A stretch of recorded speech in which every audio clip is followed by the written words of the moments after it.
Alright, YouTube, I have to make this really short, sweet, and to the point, because I guess 26 minutes or 20-something minutes is the cap for putting something on YouTube, which I think is a crock of shit and is total bullshit. So, I got the new Whitechapel album almost 2 weeks before its release. I went to the New England Hardcore Metal Festival and ran into Alex Wade and the Whitechapel merch guy at the merchant table, and trying not to make eye contact with Whitechapel, or Alex in this case, I noticed that they had an ad for this, selling it for $10, laminated on the merch table, and said, "Holy shit, I will take that." And they said, "Yeah, sure, it's not even out yet, here you go, it's $10.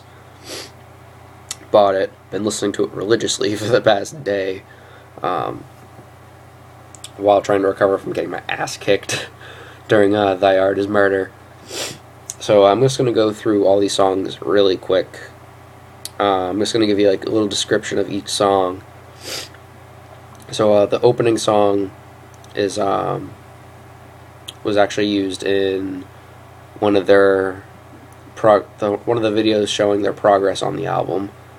And when you hear it, you're going to know what song it is.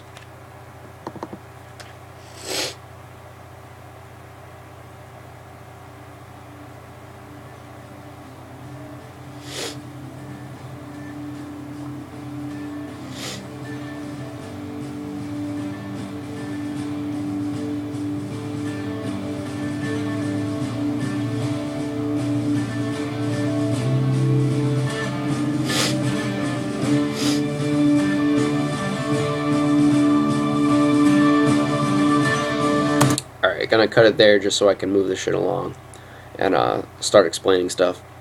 This album, they've really stepped their game up. They took their time. They wanted to make this album perfect.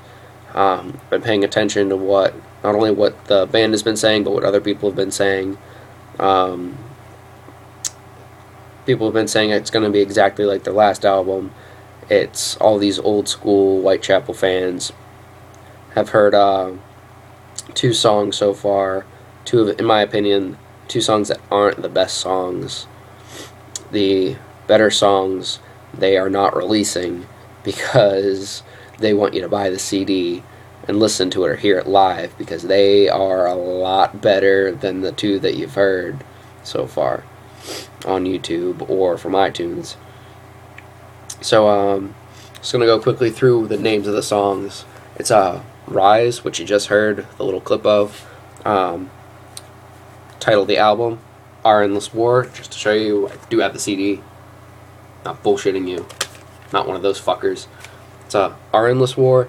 Then The Saw Is the Law, which a lot of you have already heard and have made your judgments about. Then Mono, which a lot of people have made their judgments about, saying that this album's going to be exactly like the last one, and it's going to be a gent type of an album. Next song is Let Me Burn, followed by Worship the Digital Age. Then How Times Have Changed, Psychopathy, Blacked Out, Diggs Road, which Phil is hyping up, which is a really good song. It's pretty long, but it's a really, really good song. Followed by 2 bonus tracks, which I didn't know until I downloaded the album. I was like, holy fuck sticks, there are 2 bonus songs on here. Holy shit. It's A Process So Familiar and Fall of the Hypocrites. So here is Our Endless War.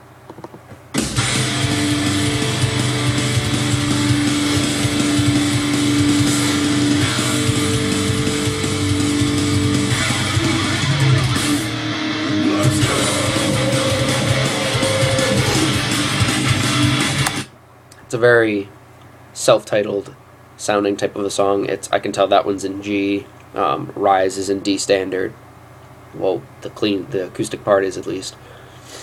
Now, next song is The Saw Is the Law. The song is very self-explanatory. If you've heard it already, you know what type of song it is.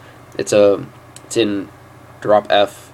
This whole album has songs in drop A, drop G, few in G, not a lot, and then drop F. There are a lot in drop F. Then there is one song maybe two. I'm pretty sure it's only one from what I can hear by ear, because I do play guitar. From what I can hear, it's in D standard on a 6-string. If you watch the making of the album, he's using an EC 1000, and what I think is the Quilted Maple Vintage Burst or Tobacco Burst. I don't know. But next song is The Saw is the Law.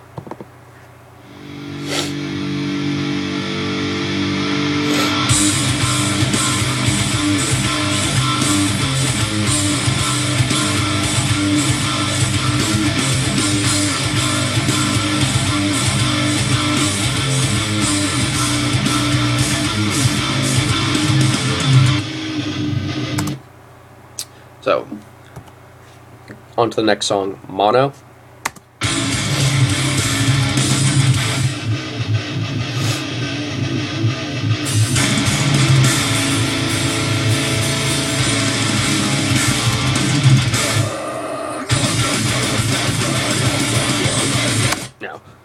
Now, from those two songs so far, that is, as well as a few others, that's the direction that Whitechapel is going to start going in. I had a brief word with them and the manager and guys working with them closely working with them, that they're evolving. They're going in their own direction. They're not following this gent type of a phase. They're not trying to be a specific type of band. They're writing songs that they like because they like playing music. They like expressing themselves. They don't like being like other people. Whether it sounds like someone else's stuff, that's their fault. That's not their problem. They don't really care. The guys at Whitechapel really don't care. They write something that they're trying to express. So the Saw is the Law is a pretty gent type of a song. It's very obvious it's an F. That type of a sound comes with the tuning. Mono's a very newer type of sound. It does sound a little bit like an Era of Corruption, but it's a newer type of a sound. So, Mono has that same exact type of a feel. Next song is Let Me Burn. This song is a very gent type of sound. It's in F. When you hear it, you're going to know exactly what I'm talking about. All of you old school fans, you are going to want to take a spork, shove it up your nose, and then you're probably going to hope that it hits your brainstem so you can forget that you heard this song, because you are going to hate this song. All you new school fans, you are going to go bananas over this and probably splooge your fucking brains out.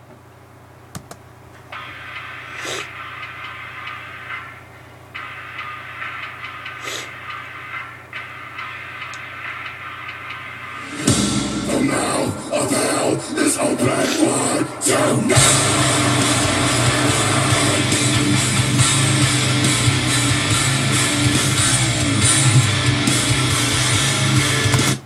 So, that's that song. In that you can hear the bass pop. Unlike other albums, you could never hear the bass at all. The bass was just kinda there. But in this, the bass is crisp, clear, and it has a presence. It's really nice to hear that Gabe he's always had a spot in the albums, but it's nice to hear that you can really tell that he had a part in this, that he's not just like kind of mixed out. So, next song is Worship the Digital Age.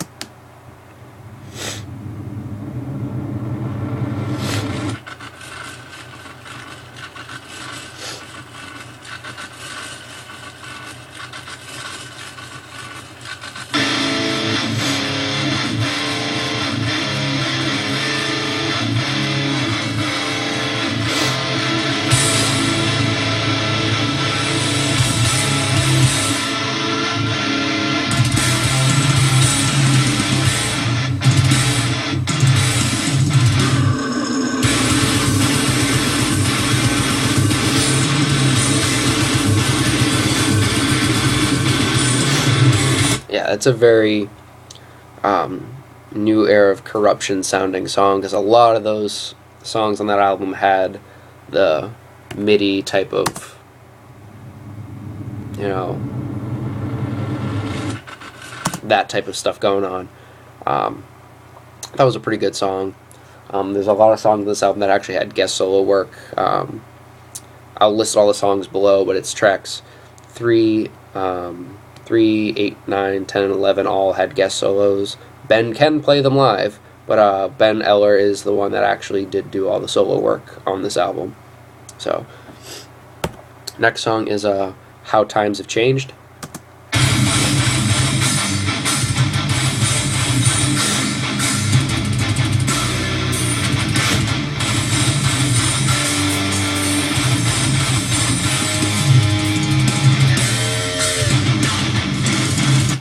Yeah, it's a very self-titled type of a sound.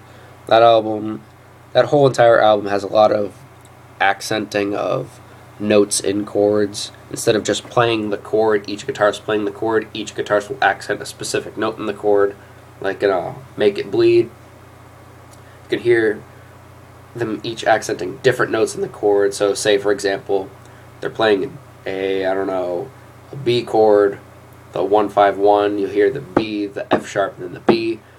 One person will play a B, one person will play an F sharp, and then the other person will play a B, the octave of the low B, and then obviously Gabe will play the low B.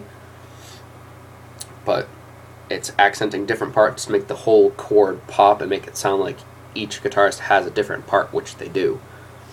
This song has a lot of that going on. It's very in-your-face, very full sounding. So our next song is Psychopathy.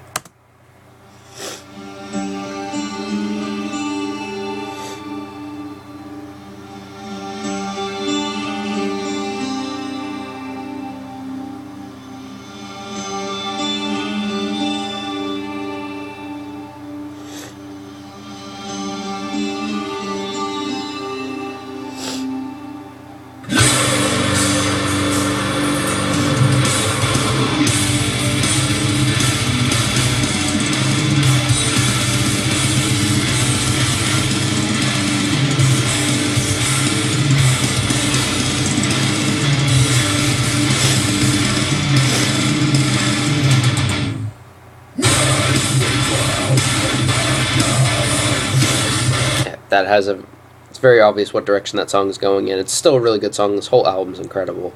I have no complaints about it. I love the whole thing. That's another song that sounds like it would be off a self-titled. It has that type of a feel to it. It's really hard to explain all these different albums, but unless you've heard these albums, when I reference what album it sounds like it's from, you'll know exactly what I'm talking about. It just has that type of a feel to it.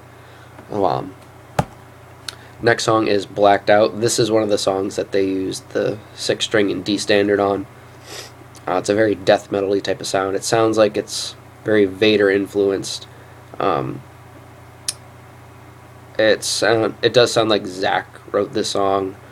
I follow them on Twitter. I follow all three on Twitter. I follow them all on Facebook. I follow them all on YouTube. I follow their YouTube channels. Hopefully, maybe one of them will see this, and if he did write it, I really hope I'm right. Sounds like Zach wrote this song. He writes some incredible fucking death metal. I'm in love with his death metal songs. He wrote a song called The Crowning, which, if you have not heard it, look up Zach Householder, The Crowning. It will blow your fucking mind. It's done really, really well. You would not expect it from someone in Whitechapel. And that's why I love it. I'm a huge death metal fan. Love Dying Fetus. Love some black metal. I love Goat Whore. I love Behemoth. Love 1349. But I recommend you look up some of his stuff. And this is a very Vader sounding song. It doesn't sound like it at first, but as this song goes on, you'll hear it and be like, oh shit. What the fuck was that?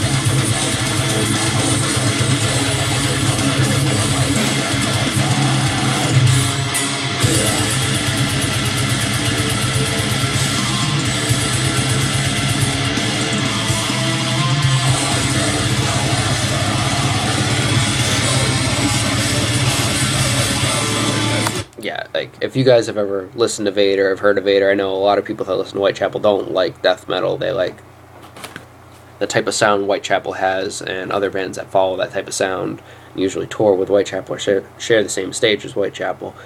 That's a very, very, very death metal-y sounding song, and I love it, as well as, not the next song, but the one following it.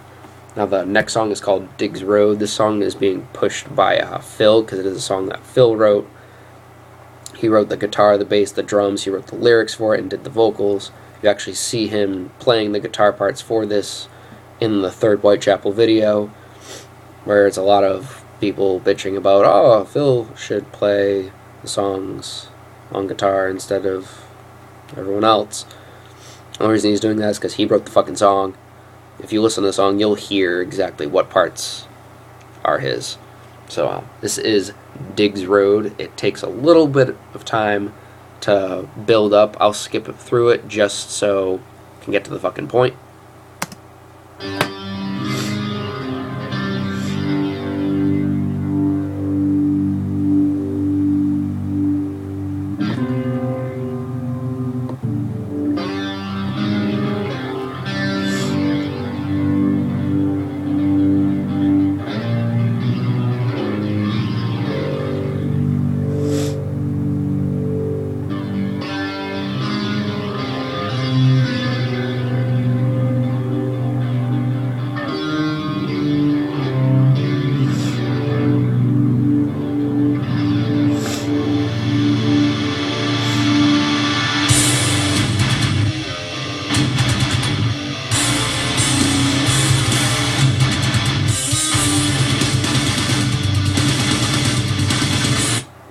Anyway, you can probably see the direction that's going in, but it's actually not going in that direction. It changes quite a bit. It's a really good song. It's very unpredictable. It's a pretty lengthy song for a Whitechapel song. It's about 6 minutes. It actually is 6 minutes, and it's a very deep, emotional song, and I recommend you listen to it. It has great guitar work, great lead work. Next song is, and now so that song, that's what the direction that they're starting to go in. That doesn't sound like it's from any other album, and it's really, really nice to hear something different. Next song is A Process So Familiar. This is another one of those songs that it sounds like Zach wrote it. It's not like something that they've written before. It's incredible. It's a great death metal sounding song. So a lot of you old school fans love the old school stuff because it sounds like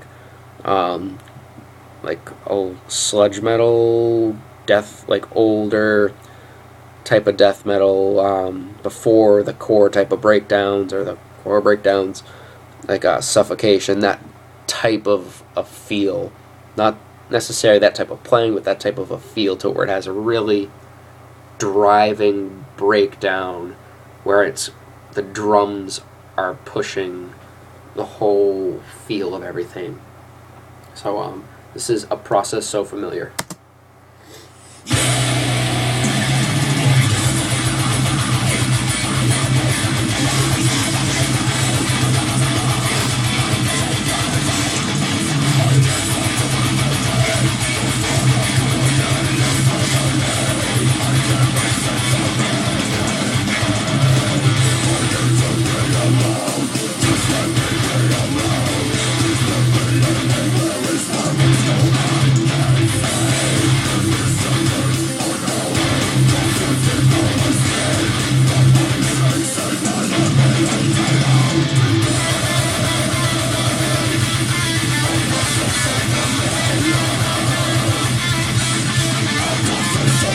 Also, that's one of those songs where I can't tell if they're using a 7-string in A or in whatever tuning, or if they're using a 6-string again, either D. They possibly might even be using C, because I do hear C in there, possibly drop C.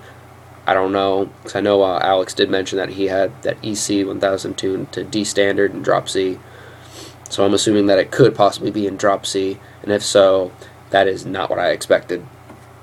Now, the last song, all of you old school Whitechapel fans will go bananas and be very, very happy about this song. Fall of the Hypocrites is very reminiscent of the Somatic Defilement. It is very heavy sounding. It has the guttural vocals like Phil used to do and just stopped doing for a while. This song will be a shock to all of you fans that said that this album's going to be shit. It's going to be exactly what they've been doing. It's going to be what the whole scene's been doing. And I feel like guys in Whitechapel knew what was going on in the scene. They said, well, we want to branch out a little bit, change it up. So here is that song.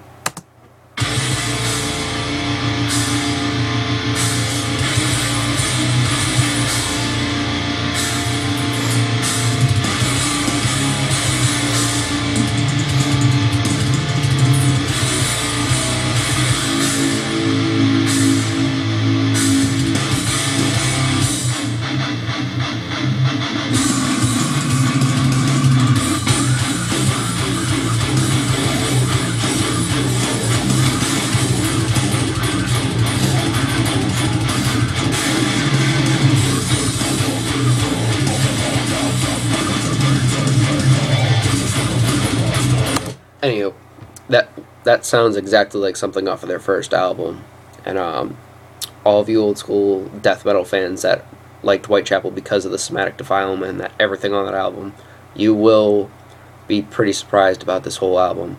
So yeah, back to what I was saying about guitar solos. Songs 3, 8, 9, 10, and 11 were not performed by the solos weren't performed by Ben Savage. They were all, which they usually are, they were Ben Eller. I think you guys should go check him out. He's actually a pretty good guitar player. Pretty underrated, in my opinion. The bass in this I thought was incredible. Bass popped out, it was punchy. The guitars were in sync with the drums, unlike their first album. And even possibly, this is Exile. The drums and guitar were off in parts. Like, if you really do pay attention, you are a music theory freak, or an engineering and tone freak, like I kind of am. Everything matters to you. You want everything to be perfect and in time. There were parts where things weren't syncing up, even with the vocals. That's just my opinion. Little pieces here and there. Wasn't a huge fan of the drums on this album, to be completely honest. I'm more into what the older drummers were playing. It's just a style of playing. It's not saying he's a bad drummer. I think he's an incredible drummer. He's great live. He's a great dude. But it's not my type of playing. He does more fill-related movements. I'm more into accenting. I like accentations. I think that's a little more important when you're playing groove-related music. Like Meshuggah, for example, or even Volumes or other types of bands. Even though those bands do a lot of really groovy fills, you have to pay attention to your accenting. In this, I feel like he used a little too much cymbals to cover up some of the accenting, like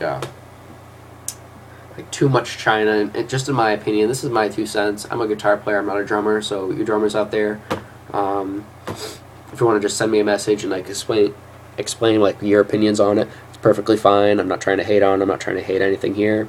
So yeah, I hope this helped you guys out. Pick up the CD. Pick up Our Endless War. It's a really good CD. It's worth the $10 or $12. Don't be one of those people that just downloads it. I hope this video also, and when the CD comes out, stops some of this hardcore kid, black metal kid bullshit that was going on at the New England Metal Fest. It was total bullshit. It was unnecessary. We're all metal fans. We're in this shit together. Let's just get used to each other. We're not going anywhere anytime soon, so we might as well like each other. So, thanks guys. Have a good day.